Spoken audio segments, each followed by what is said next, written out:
Hi everyone, I'm Jennifer from English with Jennifer. Many students turn to YouTube and other social media platforms to learn English. Common goals include learning to speak English, improving pronunciation, picking up idioms, and getting answers to grammar questions. And that's great because I'm happy that I can be part of the solution. The question I have for you is whether you also look online for opportunities to read in English. Do you include reading in your language studies? I'd like to introduce a colleague to you. His name is Joseph Poulshock. Like me, Joey is an English language teacher with a lot of years under his belt. Joey uses his experience outside of YouTube to help language learners. He's a classroom instructor, but he's also built a platform that provides reading practice at all levels. Please listen and enjoy the conversation. Here's what you can gain. Awareness of common mistakes that learners make in their approach to learning English. Tips for reading the right way to build your English skills. Tips for finding appropriate reading materials. Tips for making reading enjoyable. What's a home run book? Insights into self-esteem, performance, and courage. Do you want to know what fear I recently faced? You'll find out. The chance to hear two American English speakers from the field of ESL speak at length about a subject that has importance to you. And at the end, how to get an exclusive discount on ReadOasis.com. Joey, thank you so much for taking the time to join me. Thank you for having me.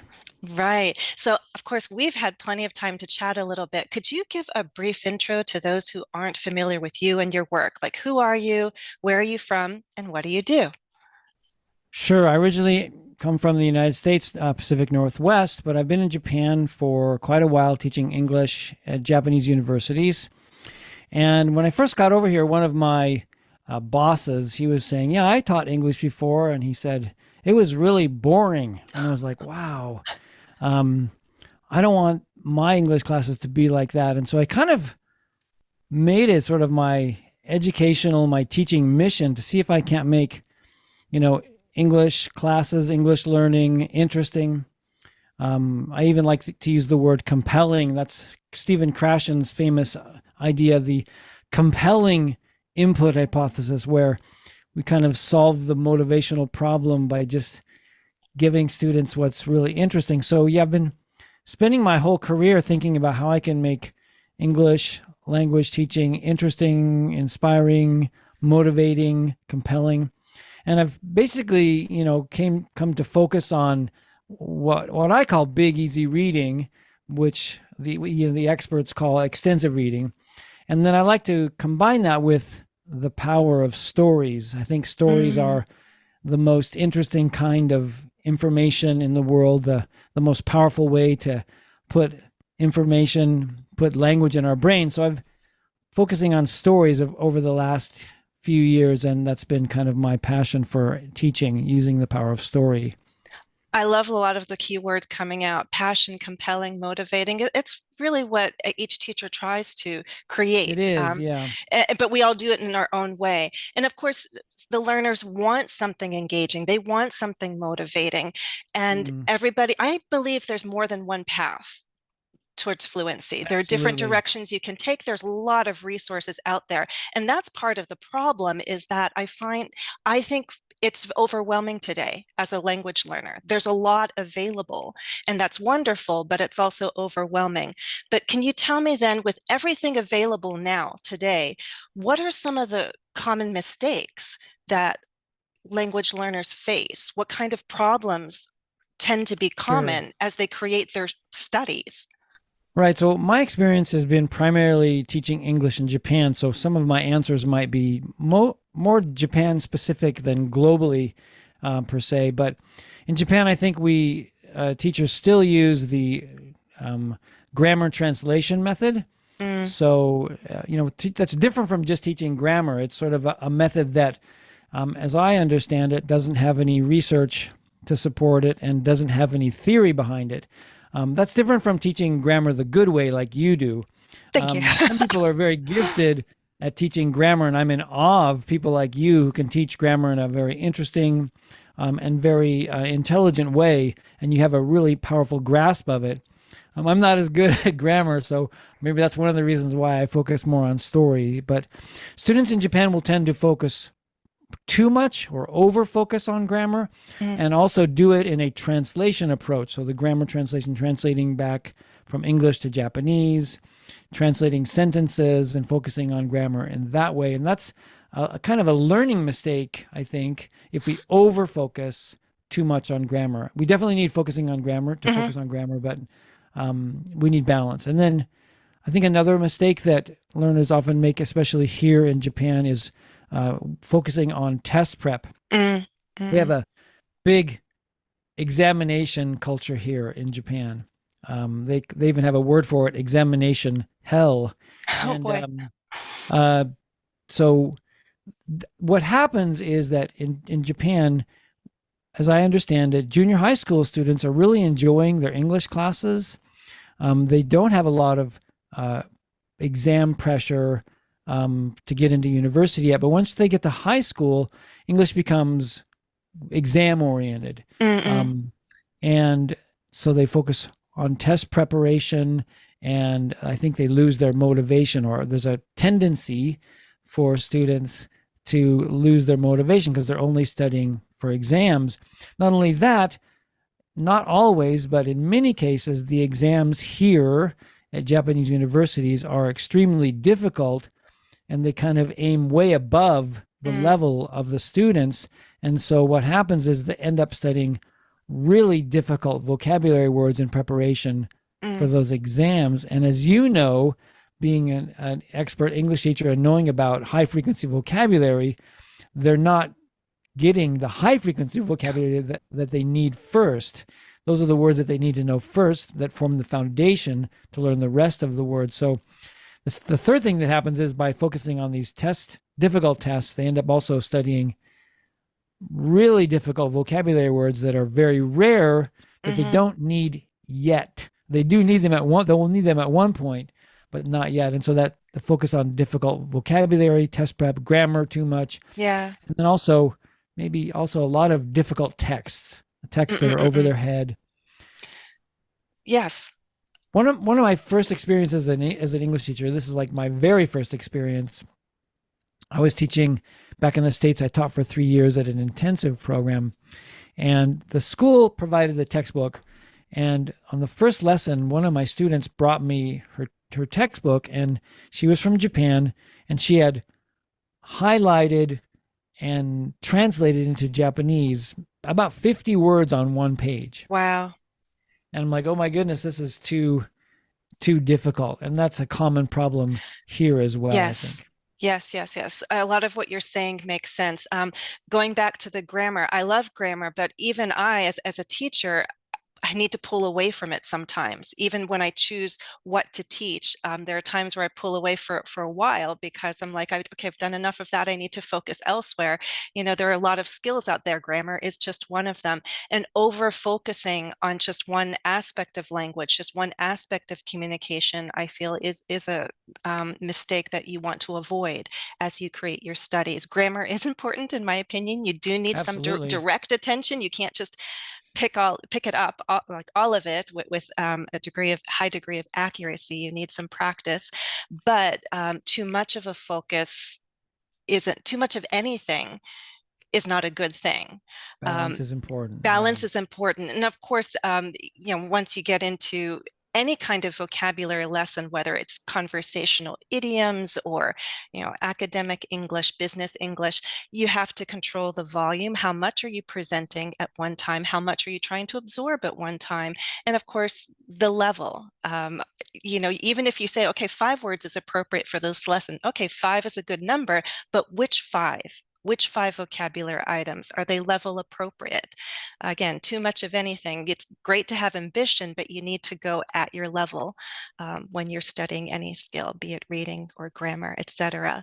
And I do love the fact that you are passionate about reading. I do think people need to remember that it is one of the major skills of communication. But even so, you can't spend all your time reading and thinking, yes, I'm studying English. I read every single day. I'm like, great, you read every day. What else are you doing? So there's a Absolutely, question, yeah. how should people be reading in order to learn English, in order to gain fluency? Do you feel that there's a right way or a wrong way, or just different ways? I think it goes along exactly with what you just finished saying about balance, right? So I'm a fan of Paul Nation. He's, I think, kind of a legendary linguist, language teacher who's had tremendous influence in the field. And he talks about the 4 strands of a language course, or the 4 ways to balance the way you study. So one of them is getting meaningful input. And that could be through listening or reading. Another way is to get or to produce. So there's input and then there's meaningful output. So that can be writing and, of course, speaking. And then he also says we need to focus on fluency, improving our reading speed, our speaking speed as well. And then his 4th strand is the language focus strand, which is grammar, discourse structure, vocabulary, and all of that. As far as the right way to read, let's start out with the wrong way. So I mentioned my student who had highlighted like 50 words on one page. Yeah. That's the wrong way to read. And I have a name for that. I call it torture reading. And so it's like, reading, it's basically, there's a high percentage of noise in the text that doesn't have any meaning. And that's the wrong way to read. If you have a really high motivation, you might be able to do it. But my experience is that if I'm listening or reading something that's way beyond my level, I actually end up losing my motivation. So torture reading is definitely not the way to go. 3 other kinds of reading that I think are good are the first one is called intensive reading, which is reading for language study, where you focus on structure in the text, comprehension questions, discourse, which means like, what does it refer to in the text, or what does this pronoun refer to? So you're focusing on language, and we call that intensive reading, and that's important and needs to be done. Another kind of reading that Paul Nation also recommends is called fluency reading or speed reading. So you choose a really easy text, you try to read for speed, and you measure your reading speed, and then you might do a few comprehension questions to make sure that you get it. But your goal on fluency reading is to improve your reading speed. And you can do fluency reading out loud as well, or read aloud, and so you can work on fluency that way. For example, you can read a text for 1 minute. That's very easy, and then mark the spot to how far you read, and then start over at the beginning and read again for 1 minute, and then see how many more words you read the second time. I got that idea from William Grabe, who's a reading teacher in the University of Arizona system. And then my favorite way is I call it big easy reading, or big fun reading. And that's extensive reading where you read lots and lots of easy texts for pleasure. So those are the 3 ways I would recommend reading: a little bit of intensive reading, a little bit of fluency reading, and a lot of big, easy reading. Right. I know just from my kids going through the public schools, very early on, they taught them this 5-finger rule about opening up a book to a random page and scanning it and seeing how many unfamiliar words there are on one page. And, 1, 2, 3, okay. 4 is a little challenging. 5, it's probably pushing you past your level of comfort, and it's not going to be enjoyable. We go into that zone where you talk about torture reading. If it's too hard, you're not going to panic. You're not going to enjoy it. It's going to be frustrating. If there's 50 words for your student on that page alone, what about page 2? There's another 50 words. Now you're at 100 unfamiliar words. It's above your level. It's going to be too difficult. It will not be enjoyable, and you won't be able to retain 50 to 100 words on that day. So it's too much. So the question is, okay, I like the idea of pleasure reading, fluency reading. Where should people be turning then? It's like, well, I don't want to go to like children's books. Even children's books can be inappropriate in the sense that they can pull in vocabulary that's not everyday vocabulary. So how can language learners, meaning let's say older teens and adults, where can they find appropriate texts for them to practice reading? Right. That's a really good point you made about children's books. So children's books have rarer vocabulary than a conversation between adults. And so, yeah, so you're going to find that children's books might not always be appropriate for a second language learner. Yeah. And so what we have is an area of literature, which some people call learner literature, language learner literature. And basically those are called graded readers. Yeah. So graded readers are published by all the major publishers. They have probably thousands of them available. And so that's one way that learners can get lots of interesting input at their level. These books are written for English language learners, and they use special vocabulary profiling systems and vocabulary lists that are targeted for English language learners. And they're more appropriate, I think, than children's books or books for young people that are written for native speakers. Yeah. Yes. Agreed. And when I do my own text and I write, I try to refer to the high frequency word list to remember where I need to stay in terms of the range of vocabulary.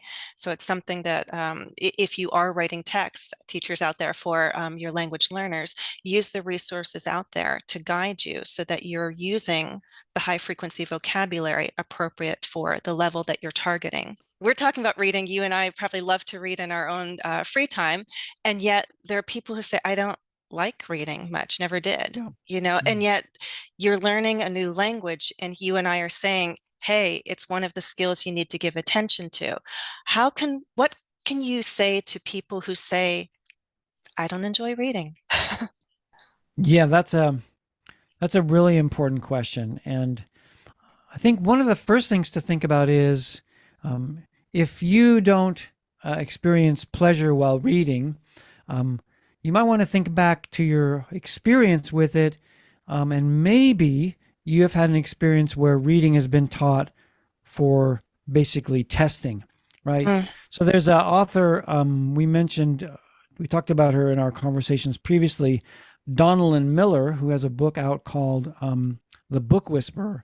And I'll just read a quote from her from that book. She says, "Endless test prep is the number one reason that students come to my class hating to read. They don't think test prep is one kind of reading. They think it is reading." So that might be, at least according to Donalyn Miller in her book, The Book Whisperer, that could be one major reason why people haven't fallen in love with reading. I was lucky. My father read books to me when I was a little kid growing up, and I remember those times with him. I also had experiences where on a few occasions I read a book that I couldn't put down.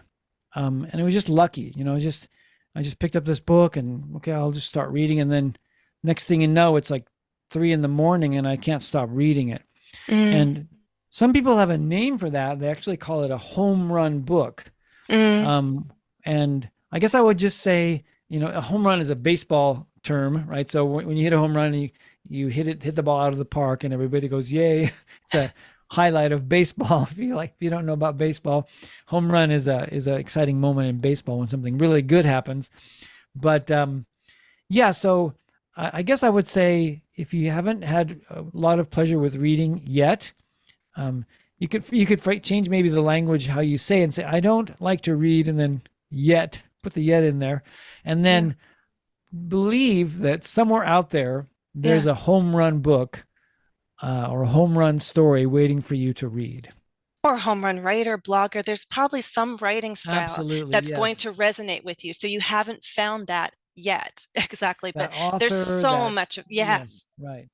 And there's so much wonderful information out there to consume Yeah. And we're very lucky because we have the internet to access it all. So Yes. Now, I love what you said. You had a book and you couldn't put down. You probably even reread it, right? And I have some of those books too. I love physical books. I have some books you can tell by the spine how much opening and closing I did good of for a you. favorite Yeah, novel. rereading it is, yeah, But it's that good. means Yeah. you're getting something out of the text. And as a language Mm. learner, there's the pleasure reading. And hopefully some of you have found that home run book, that home run story, and you've read it and reread it, and you're like, oh, I like that. But even if you're working with a more academic text, the question is, are you reading it just once? And is once enough? And isn't there more that you could do with that text? So I like to ask, how much can a learner get out of a single text? How much should they try to get out of a single text? You just read it and you're done, answer those comprehension questions and boom, move on to the next. What do you think? Well, that's a good question. If it's literature, Yeah. if it's literature, I like to hear it. Mm, And so, I might read it silently, um, but then I might also want to read it aloud. yes. Yes. Recently, I Yes. think the famous author Cormac McCarthy recently passed away, and his books are very dark and scary. But Mm, listening to his books read aloud by a professional actor is mm, is a very um, powerful experience. And so if it's literature, or if it's oriented towards poetry yes. or literature, that kind of thing, you definitely want to hear it. You can read it out loud yourself, but it's actually, some people are really good at reading out loud. They're professional actors that read these audio books, and it's pretty cool to listen to them if you Yes. can do that. Yes. Um, Yes.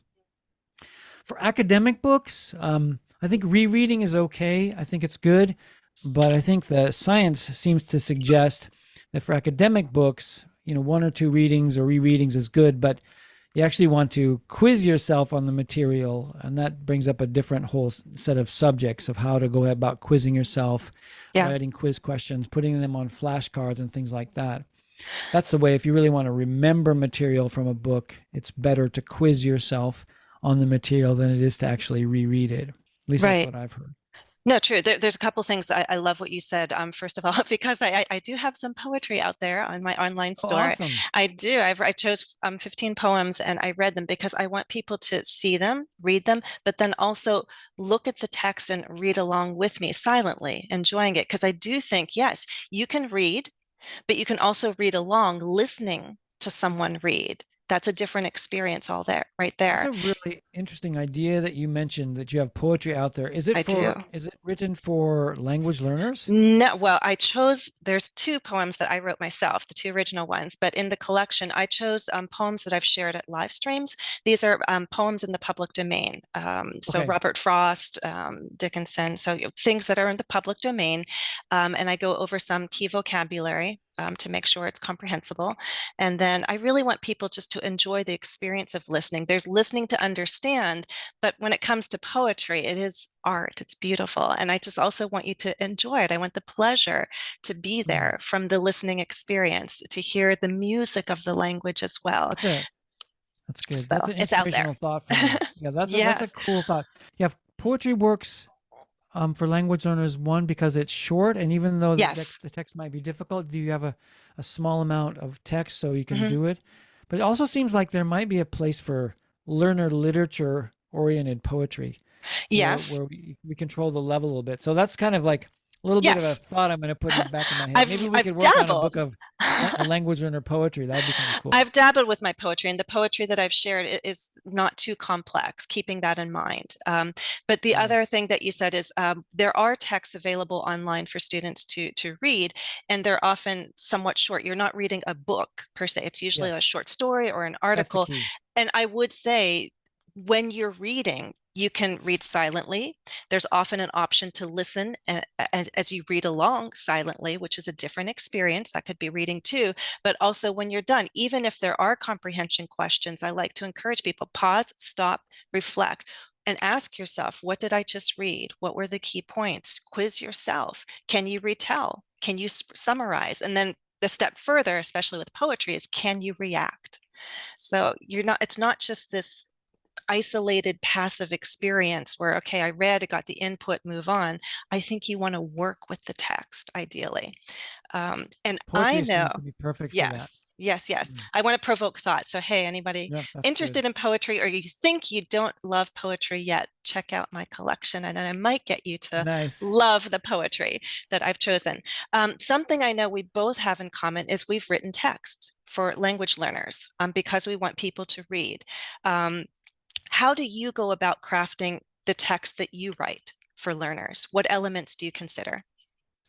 Right, exactly. So the problem is, how can you, the first problem of communication is getting someone's attention, I think. Mm. Chip and Dan Heath in their book Made to Stick said that. But over the years, I've studied about story and how stories are structured. And so one of the things that stories have, they call it the inciting incident or a critical incident. In a murder mystery, it's the dead body on the street corner that somebody, like in Law and Order, they always start out with a critical incident in those Law and Order crime dramas. So recently me and another guy, my colleague John and I have produced a set of stories about sports for low-level English learners who are athletes at a university here in Japan. And we start out with the critical incident, like a moment. We start out in the action. So it's like, let's say right now in Japan, the baseball player Shohei Ohtani is a big deal. He's a world famous baseball player that's playing in America right now. And you could say, Shohei Ohtani was born in Japan, blah, blah, blah. And that's not really starting in the action. You want to say, we want to, Shohei stood at the plate and he swung the bat. You start in the action. That's one thing. But then we want to also, he's the main character. You want to have a character in your story, but the character, to make him interesting and compelling, needs to be facing something challenging, difficult. So the story experts call this conflict or trouble. And then the next thing is he's got to get out of the trouble, or at least try, right? So if he fails to get out of the trouble, or if he fails to hit a home run or whatever, then that's the sad ending.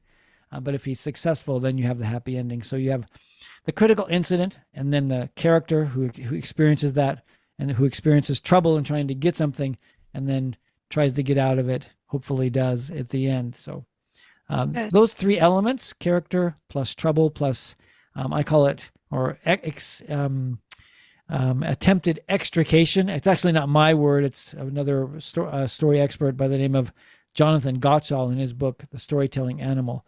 So it's character plus conflict plus attempted extrication. And extrication is a perfect word because it just means try to get out of trouble. So yes, getting out, right? So yeah, you're more of a master storyteller than I am. When I write my text, I tend to do nonfiction, and I'm looking at high frequency words, but you are leaning towards those happy endings, like overcoming something, extricating oneself out of the situation. So I think one thread that we have in common, hopefully not just the only one, but one very important thread, is positivity, that element of positivity. And to me, it's become very important. You talk about what you're passionate about.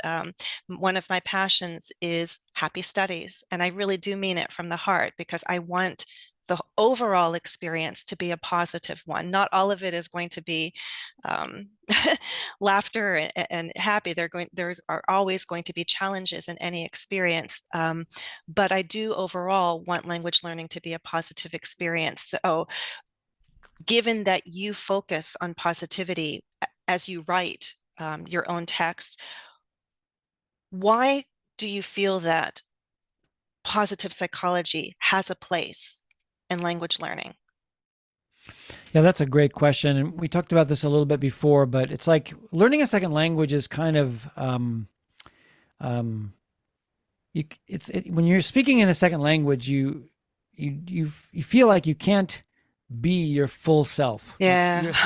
Recently, I was listening to a vocal coach say that your voice is your personality, and in a sense, it's kind of like hard to truly express my voice in a second language, and therefore my personality doesn't come all the way out. Yeah.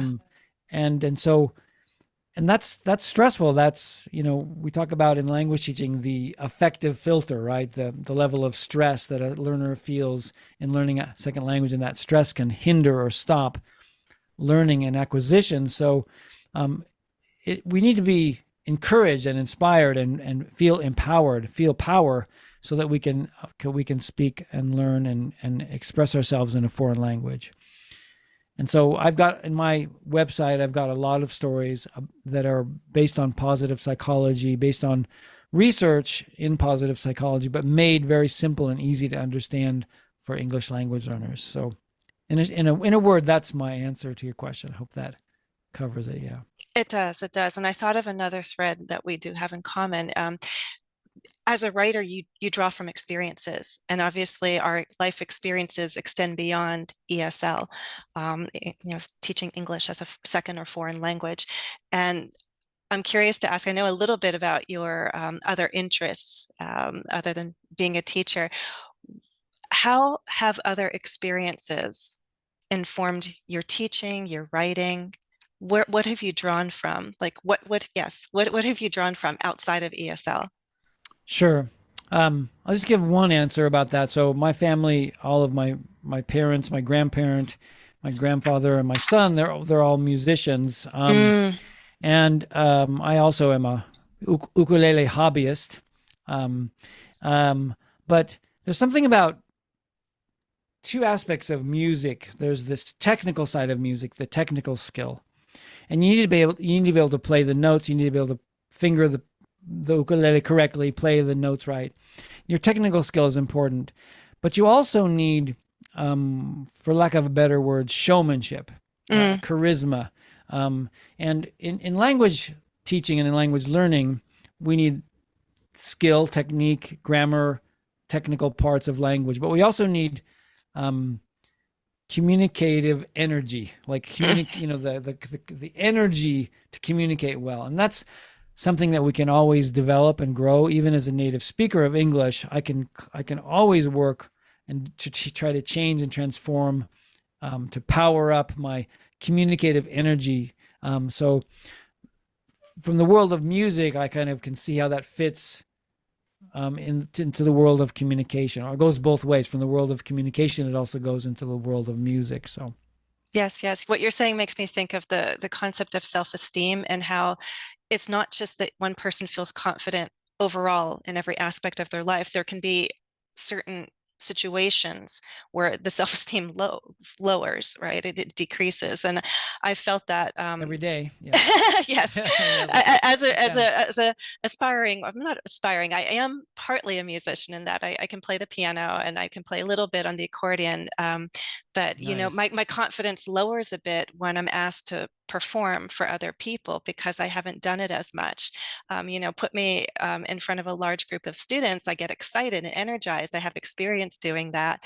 Put me on a stage with a piano and my hands start shaking.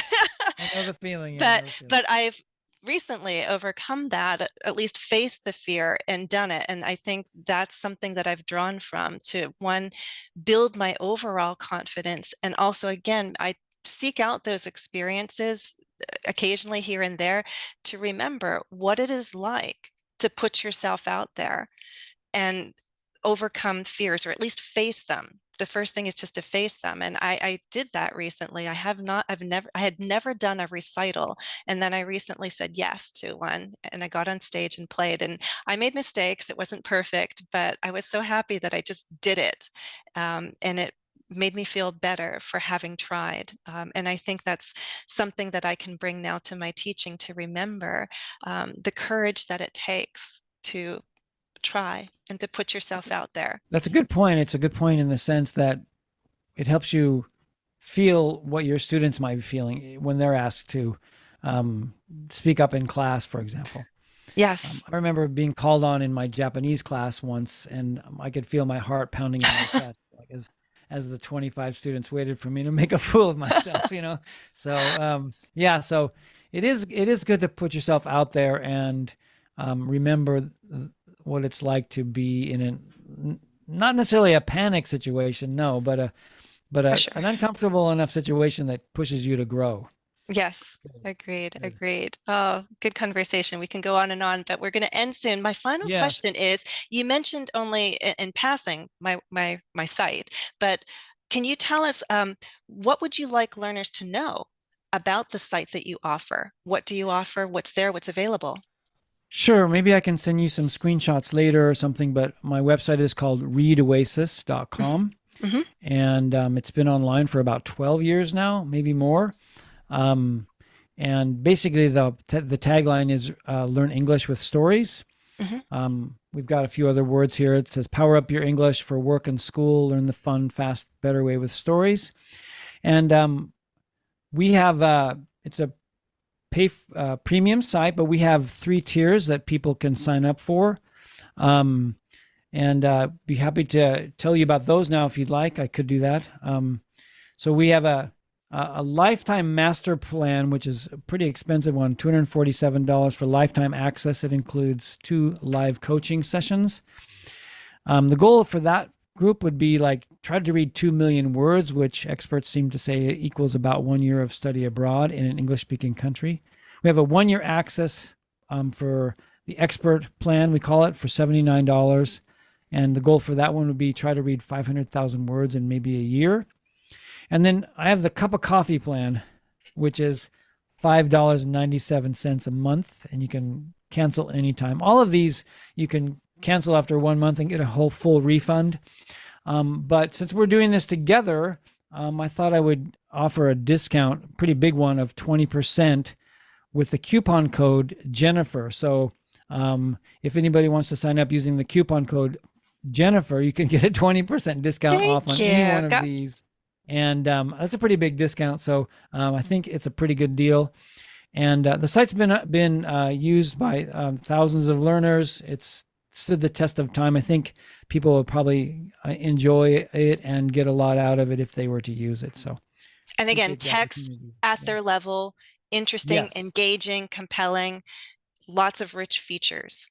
So audio and different things. You know, there's a lot of different features, goal setting and audio and 10 different levels, and there's quizzes on high frequency vocabulary. There's a lot of material on the website. So, yeah. So if you're looking for a way to integrate reading into your studies because you feel you have not given this skill enough attention, this is a possibility, an affordable one. Yeah. Joey, thank you so much for taking the time to talk with me and to share everything you did. Look forward to another chance to talk to you. Awesome. All right. Thank you. I hope you enjoyed the interview with Joey. He's a dedicated educator who wants to offer quality reading resources to engage learners and help them build fluency. On ReadOasis.com, Joey has carefully crafted texts for language learners. You can read for pleasure, read to learn, read to get inspired, and read to build your English language skills. On ReadOasis.com, you can use the coupon code Jennifer to receive your exclusive 20% discount at checkout. I'll put the link in the video description. Thanks again to Joey for sharing the discount, his expertise, and his passion. That's all for now. Please remember to like and share the video if you found it useful. And hey, check out my poetry collection. It's one of the digital downloads I'm currently offering. You can get the PDF and 2 MP3 audio recordings, one with music and one without. As always, thanks for watching and happy studies. Follow me on Instagram, Facebook, Twitter, and Patreon. And don't forget to subscribe here on YouTube. Turn on those notifications.